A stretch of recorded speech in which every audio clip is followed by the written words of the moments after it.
I'm starting a new live interview, and today I'm delighted to have a very special guest, a Russian British composer, Gabriel Prokofiev, who is actually the grandson of Sergei Prokofiev. So we have a live connector with the history of Russian and world music, who is also a composer himself, and he actually works in a quite interesting direction of crossing the boundaries between the expected in contemporary music and the innovation. So I'm inviting him now.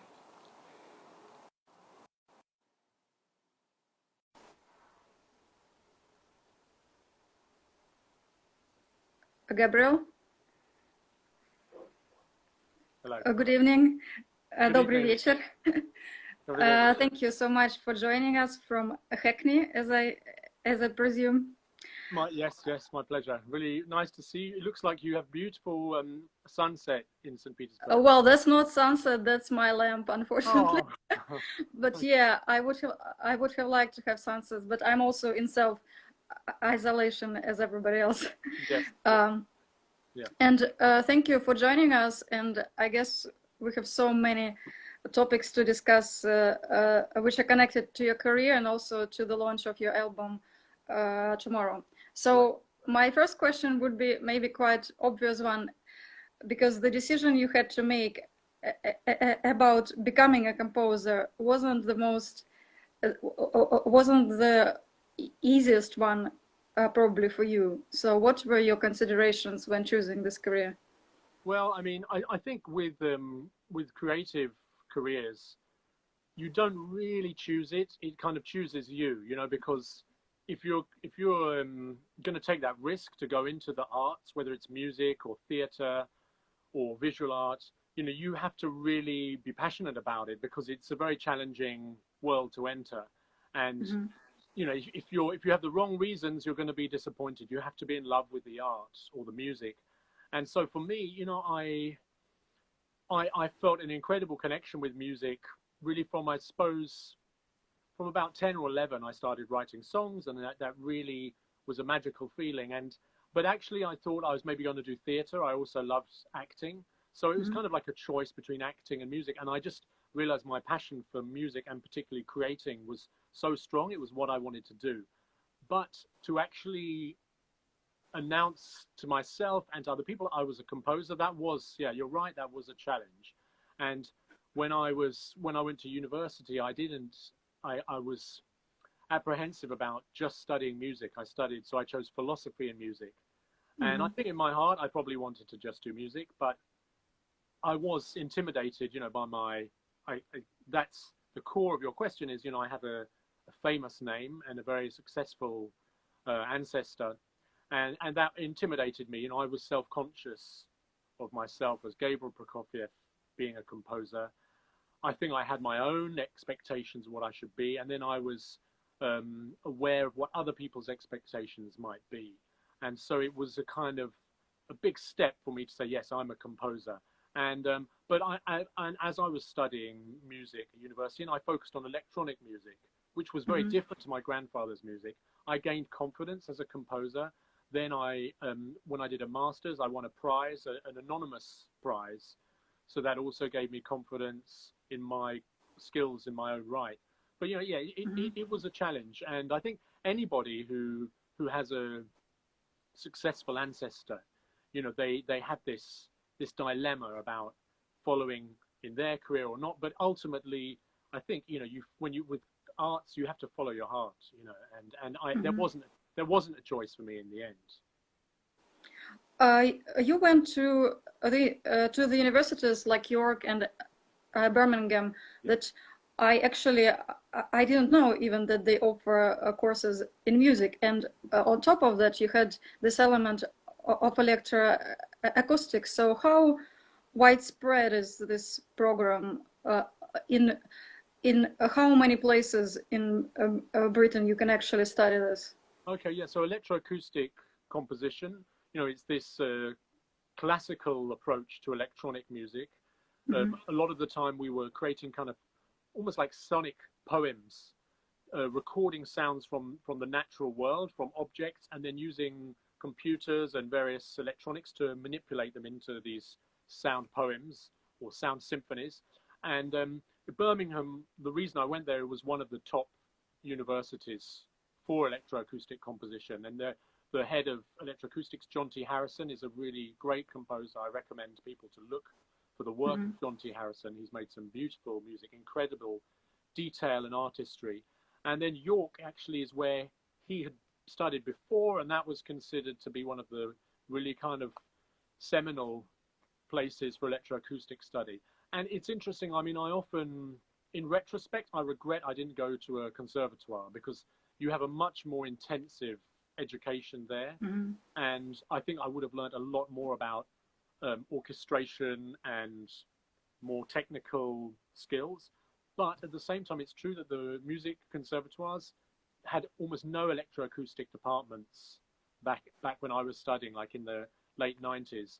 And they have a bit now, but still the focus for them is much more acoustic and traditional composition. So you know, it was, I think I probably was intimidated by the conservatoires. I felt like, well, just too much pressure, and people are going to be getting all excited about this young Prokofiev. And for me at the time, that was the last thing I wanted. But actually, it was, you know, though it means that my career maybe started late as a classical composer, it meant I came through in a natural and kind of healthy way. So, you know, it's easy to regret now, but it was probably the right thing to do. Are you, in the course of your career afterwards, you said that you kind of wanted to defy the genres and sort of the conservative way of making the classical music, which is more widespread than the things that you do. But at which point in your life did you become so defiant? You probably had to study the whole canon and went and go to normal concerts before you sort of had this position. Of course. I mean, I'm fortunate. I grew up going to a lot of classical concerts, to ballet, to opera, and I really love the classical tradition. I'm personally a big fan. At the same time, as in my teens, I was playing in bands and doing a lot of gigs, and I was very involved in this more DIY scene of music making. And when you make albums, and it's really about the communicative aspect of music. And so that's something that always stayed with me. And so then when I was studying contemporary classical music and in these music departments that were very academic and very, really inward, very focused on the music, as they should be, you know, these places, they're really focusing on kind of trying to perfect the art and what are the latest progressions in the art. But for me, there was a big thing lacking, and that was communication with the audience. And I felt that there'd been such a focus on the academic aspects of classical music, and also that contemporary classical music has really found its home in the conservatoires and universities. And when you look back to previous composers, you know, some of them were professors of composition, but many of them actually were not. They were much more involved in everyday life. So I felt, so, you know, actually I was inspired by the older classical music and that's its place in society. And it felt to me that, you know, there's a certain direction classical music has taken, which is a good direction, but it's not the only direction. And I felt that there was a big void, a big gap in musical culture. We have popular culture, pop music, and a very fast turnaround, a lot of, you know, almost music that's made so fast and digested so fast, almost disposable, and most of the music is short, 4 or 3 minutes long. And then you have, in terms of new music, then you have pieces that are much more complex, demand very concentrated listening, and then are kind of a mile away from what everyone else is listening to. And I thought, you know, why can't there be some really sophisticated, intelligent music that somehow still talks to people, you know, that remembers the importance of emotion and spirit and communication, and isn't, you know, primarily focused on difficulty and challenge. I mean, I'm really generalizing here, but I just felt, you know, there is certainly an area that could be explored more, and I felt that actually classical music could learn a lot from popular music and from electronic dance music and other genres that are doing some really exciting things. And there used to be much more of a dialogue in the past. You know, you look at, or if you look at classical music from the 19th century backwards, people always used all the dance rhythms like minuets, gavotte, waltz. I mean, almost any piano music you look at, most of the time, it's a lot of it. There will be a dance rhythm at some point. You know, polonaise, mazurka. And the reason for this, do you think that maybe because the classical field has become too professionalized, intellectualized, and specialized? Sort of, you look like an amateur if you do the things that you have just mentioned. So people who try to bring in this extended techniques and unusual things would be considered as sort of a non-classy and kind of would be pushed out of the field. I don't know if that people would be pushed out. I mean, I don't think that the people in the music world are so snobbish, you know, and I think actually people who are serious about music, they recognize the incredible amount of skill of producers and musicians in popular music and electronic. I think more and more people are recognizing the talent and skill required to make incredible sounding records. But it's more just that I think maybe almost as a reaction against the rise of all different forms of popular culture, even cinema, television, that, you know, you have contemporary classical music looking for its place, and somehow its place and its sort of reason to be almost became that it's going to be the most specialized and I suppose a focus on sometimes on complexity and certainly on always trying to move forward to something new and something more challenging. And actually, you know, in the past, classical music wasn't necessarily always about being challenging and about being completely new. You know, it was about surprising people and exciting them. But to surprise or excite someone, there has to be some familiarity as well. And so I think, you know, it's for the composers, if they want to connect with the audience, they need to find a way of connecting. And then once they've connected with the audience, then they can show their brilliance, then they can surprise them and excite them. Whereas if you, you know, make some music that's going to be, you know, unfamiliar and impenetrable by most people, you just can never expect a big audience. But that's also a choice of the composers. But I think you can actually write music that's very new and very important that still somehow connects to contemporary culture in a broader sense. And I think that's a big challenge for composers now. And I actually think more and more composers are taking on that challenge. And so I don't think people necessarily would look down on people who are trying to engage with other culture, other genres.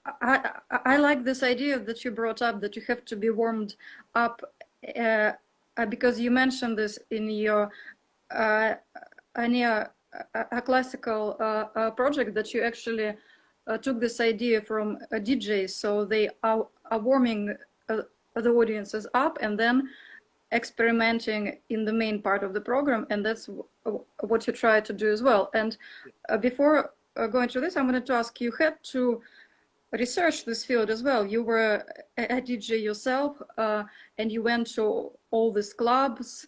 How did you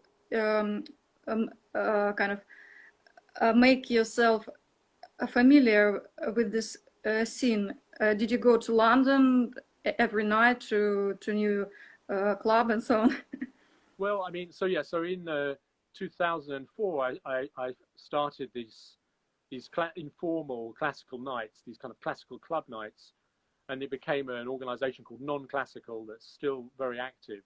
And that was with an idea to bring contemporary music to new audiences. And as you said, you know, I started DJing at these clubs because I didn't want people to listen to new music on cold ears. You know, their ears need to be kind of slowly warmed up into a zone. And I think it's a really effective way of getting people on board. Because before, you know, I'd noticed that at a lot of contemporary classical concerts, it takes a while to warm into the music. And sometimes there's just too much new music, challenging music, to get overwhelming. So I was thinking, well, how can we play new music, but can we, if the DJ warms up a bit ready, and then maybe they can play a shorter set, just play 20 minutes, then have a break with the DJ so you can talk about the music and then play again. So I kind of developed this format that combined the club approach with the classical concert approach. But I mean, what I learned from going to clubs, I mean, like a lot of people growing up in London, I went to clubs as a teenager, to some raves, and there was this whole electro music scene was exploding in the 90s in the UK. So I went to various clubs. I wasn't like going out every night, but I really liked dancing. So I used to go to different genres, to clubs, to festivals. I was a big fan of the Glastonbury Festival in the 90s. So I saw a lot of great bands performing, and this combination of live bands and DJs, I think I was then playing in a band from 2000 actually till 2000, and I think 2006, 7. I was still playing with them, and we were playing alongside DJs. So I saw how that. It's strange. I can hear you, but your image is stuck. Oh yes, that's fine now. I don't have the sound now. Yeah, I'm gonna shout. I was using too much internet in my house. Wait. Do I stop it and restart again, maybe?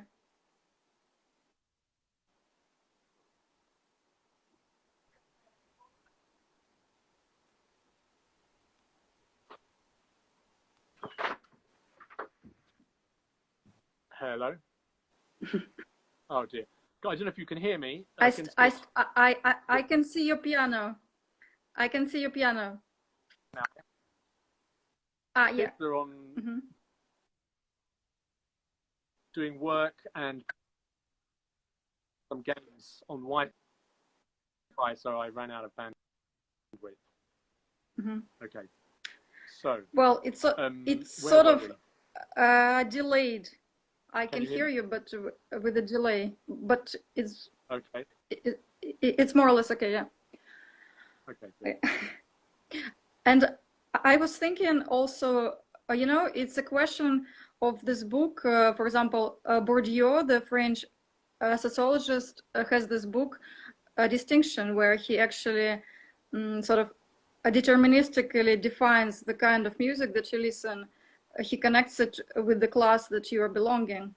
And I was wondering whether this image still exists, so that people are divided by their tastes, which would be similar to their, kind of, we could draw a line to their age, to their richness, to their work status. So it's not only that you like a club or a classical concert, you're actually within a certain niche as a person. I think it's an interesting question. I mean, I think actually one thing that I noticed and that I really loved about the explosion of dance music, and I think that happens similarly with other big kind of cultural shifts, is that it brought together people from all different social backgrounds.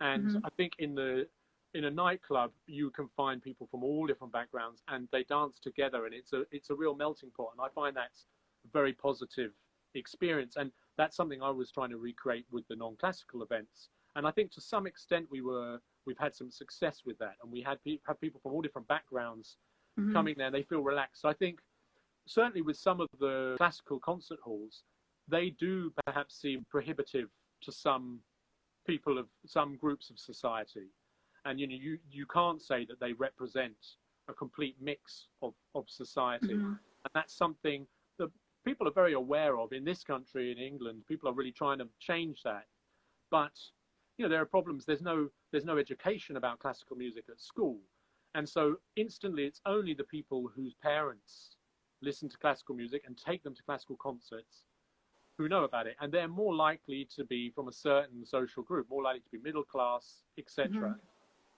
And so these are the challenges. And orchestras are doing outreach projects, but it's hard, and I think I personally think that people from all backgrounds can really love and appreciate classical music, and I've seen so many examples of that. And we must never. I think it's too easy to kind of just say it's all predetermined, but it feels like it. Maybe some people think it's predetermined just because they're not aware of all the complex structures in place and how much we have to work to change them, and that's again our job as composers, as musicians, and I think even in my music, that's another thing that inspires me to take influences from other genres that I love, is that I feel like I'm creating music that maybe reflects a more democratic or more equal society that really appeals to me. Where I live, Hackney is incredibly diverse and mixed area. It's kind of got every type of person, and no group really is dominant. And I really feel at home here. I really like that. I find that really inspiring. And my music, I kind of suppose that's in a way I'm trying to reflect that as well musically. Well, I would like to turn to your piece as well. It's actually extraordinary to me to think that you made this several even concertos for turntables. And I've been reading your explanations as to what sounds you can produce on a turntable. Yes. Am I pronouncing it right? Yes. A turntable. So can we call it extended technique then? Like every sound that you put, you presume that the DJ would make within the classical music paradigm, it would all belong to extended techniques, no? No, the thing is, because it's not a traditional classical instrument, it's only recently started entering the classical world. John Cage used turntable once in his Imaginary Landscape #1, but he used it just to create a sine wave. So we don't really need to. That's different. He just turned it on and off. But then in the 70s and 80s in America, and then throughout the world, it started to become a serious musical instrument, but in hip-hop culture, outside the classical world. And there, a whole range of techniques evolved. And those techniques, for me, there's a parallel with the techniques you find in early classical music, in Baroque music, when you have different ornaments like trills, turns, mordens, and appoggiaturas, and other grace notes. And so you have those in classical music. Now they have their techniques called scribbles, the baby, the transform, cutting, and plenty more. You can you can find them online. And these techniques, they're not extended techniques. These are the standard techniques for turntables. So anyone who plays that instrument, that's just the different techniques that they use. But in the classical world, obviously, maybe for classical people, they think, wow, this is an extended technique because it's not what you're used to doing with a turntable. But actually, once you learn about the instrument, there's a whole serious history there and an evolution. And it's still young enough that it's still evolving. And DJs are still trying to find new techniques and trying to develop new skills. And there's this whole scene of battles. And there's the DMC World Championships when DJs from around the world battle against each other and kind of show how virtuosic they can be. And again, that reminds me of the battles that you had back in the early days of the piano, with people like Beethoven battling people on the piano, and then violinists, when you had the violin with the steel strings and you could really play faster and louder. You had people like Paganini. So it's part of the evolution of an instrument. So I think it's here to stay, I think. I like the way that what you introduce into, depending on a certain person who would play your concerto, that you introduce a new relationship between the composer and the performer, because you give them much more room for improvisation, and each concerto would depend on a particular person whom you choose to perform this piece. But how much in control actually you are with this type of a concerto? So no, there are quite a few very I would say quite strict elements to the solo part, but there's room for expression, freedom of expression, and rhythmic freedom is certain points for the turntablist. So for each movement, they have specific sounds that they have to use, and those sounds all come from the orchestra. They're recorded from the orchestra, and they have to use those sounds at exactly the right point, because those sounds, relate to what the orchestra are playing, and there's this interplay between the turntables and the orchestra. Then there are certain things they have to play at exactly the right point, and there are certain points when they shouldn't play. They have to give the orchestra their point. So it's carefully choreographed. But in the details of what they play, when they play little fast rhythms, I've notated the rhythm, but I've also said you can do this rhythm,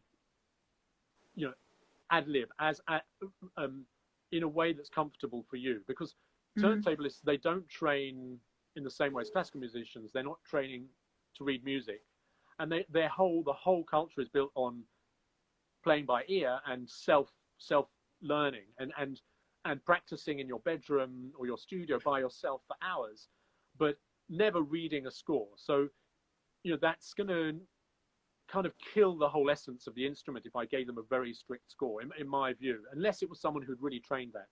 And also, like you said, it's great they can bring their own personality.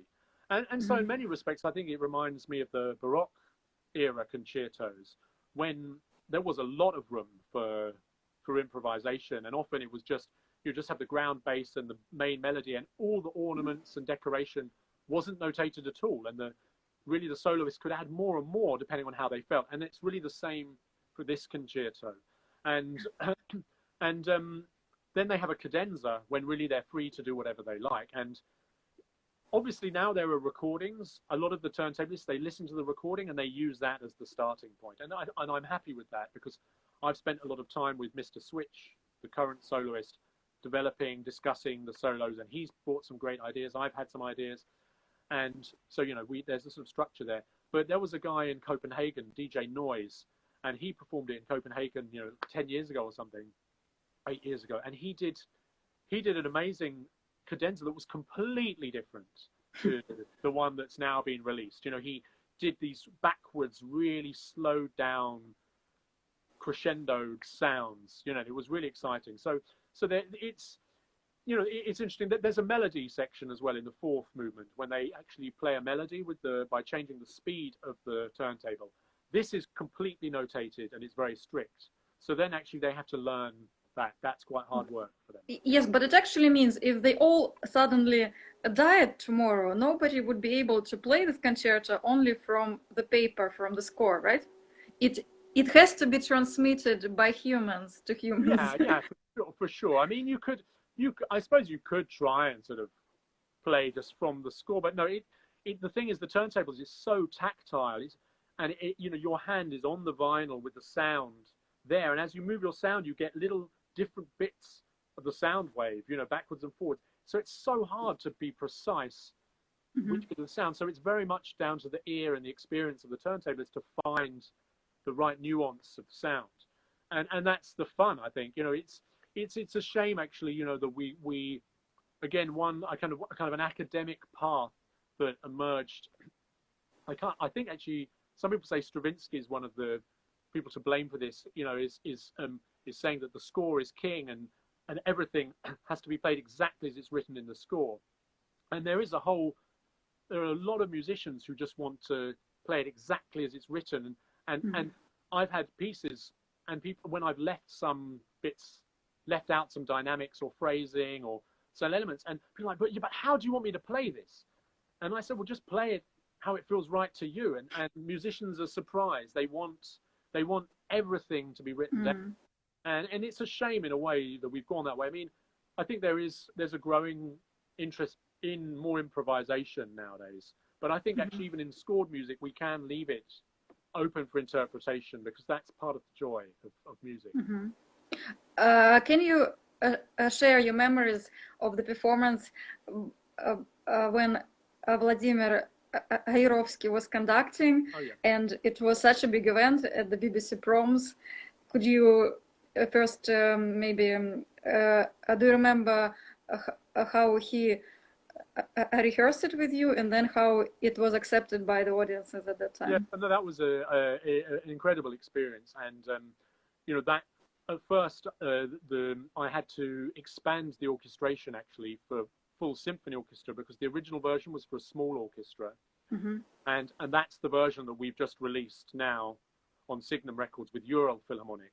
So if it hadn't been for that concert, I wouldn't have this big version, and I'm very pleased, with how that turned out. And so the rehearsal process was great. I mean, Vladimir Yurovsky, he's very passionate and enthusiastic about music, and he had lots of ideas about the mood. And I remember we went for a drink in Birmingham late at night, the rehearsals were in Birmingham by coincidence, back in Birmingham University, though I'd left years before. And we went for I think a sushi meal and a drink, and we were talking about it, and he had all these poetic descriptions of the mood of different sections, and he took some of the tempi slower, some faster, and I loved that. I mean, he really, he loves to get really inside the music, so that was very inspiring to work with him. And he did bring a lot of character to the performance, and it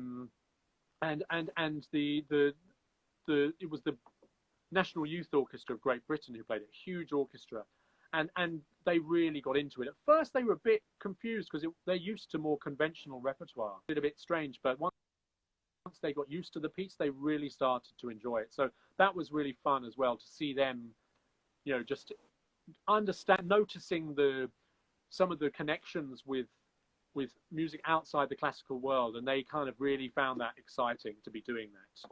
At first, though they didn't, though at first they found it strange.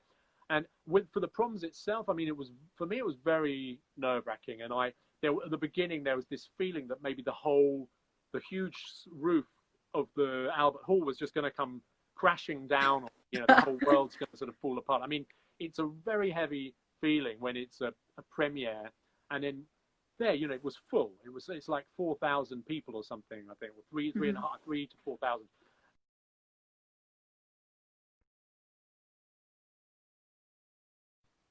They had at the front, where Mr. Switch was at the front, and they had special speakers just in front of him, and that's where most of the sound was coming. And in the sound check, it sounded great, but we forgot in the sound check that in the proms, everyone stands up in the arena.